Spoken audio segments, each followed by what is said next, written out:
மனசாட்சிடா. நாம் இந்த வீடியோவில் என்ன பற்றி பார்க்க போகிறோம்னா, நேற்று ஆர்ஆர் விசஸ் பிபிகேஎஸ் மேட்ச் பார்த்தேங்க. வேற லெவலில் இருந்தது மேட்ச்சு. சஞ்சு சாம்சன் ஃபார்முக்கு ஆல்மோஸ்ட் வர பார்த்தா நான் ரன் அடிக்க முடியல. எஸ்எஸ்வி ஜெய்ஸ்வால் ஃபார்முக்கு வந்துட்டாங்க. வேற லெவல் பண்ணி ஸ்கோர் அடிச்சிட்டான். வேற லெவல் பண்ணிட்டான் எஸ்எஸ்வி ஜெய்ஸ்வால். நேற்று 50 ரன் மேலே அடிச்சிட்டான் நேற்று நைட்டு. பஞ்சாபோட பவுலிங் தான் நல்லா போடலை, அதனால தான் தோத்துறானுங்க ஃபர்ஸ்ட் மேட்ச். ஸ்ரேயாஸ் ஐயர் அடிக்கலை இந்த வாட்டி. ஆனால் சன்ரைசர்ஸோட பவுலிங் ஆர்ச்சர் ஃபஸ்ட்டு பாலே விக்கெட் எடுத்தாங்க. சரியான ஃபார்ம் ஆர்ச்சர். ஆனால் ஆர்ச்சர் சரியான ஃபார்மில் வந்துட்டான். ஜோஃப்ரா ஆர்ச்சர் ஃபஸ்ட் பாலே விக்கெட் எடுத்தான். அந்த பிரியான்ஸ் எல்லாம் போட்டு வெளியூர் எடுத்துட்டான்.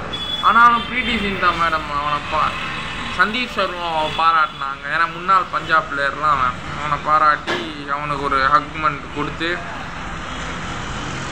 நல்ல வரவேற்றாங்க. பரவாயில்ல, பஞ்சாப் ஃபஸ்ட்டு மேட்ச் தானடா தோற்றுக்கிறீங்க விடு. அவன் இப்போ டெல்லி தான் இன்னும் தோற்றதில்லை, மற்ற எல்லாரும் தோத்துட்டானுங்க. பஞ்சாப்னு நீ நேற்று தோத்துட்டானுங்க, டெல்லியும் தோத்துட்டானுங்க. டெல்லி தான் இப்போ தோக்கலை, வேறு யார் தோப்பா? ஆர்சிபியும் தோத்துட்டானுங்க. மற்றபடி குட் பர்ஃபார்மன்ஸ் ஃப்ரம் ராஜஸ்தான். வேறு லெவலில் கம்பேக் கொடுத்தாங்க. சென்னை மும்பை ஒரு எல் கிளாசிக்கோ மாதிரி பஞ்சாப் ராஜஸ்தானும் ஒரு எல் கிளாசிக்கோ தான். ராஜஸ்தான் உண்மையாகவே டஃப் பண்ணி நல்லா போராடினானுங்க. அடுத்த match all the best. Punjab Shreyas ஐயர்ன்றா ஒரு மேட்ச் நல்லா தோற்றுக்கிறீங்க.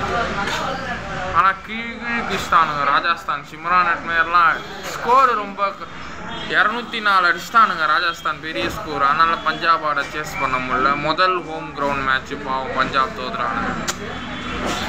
விட்றா, நெக்ஸ்ட் மேட்ச் பார்த்துக்கலாம்.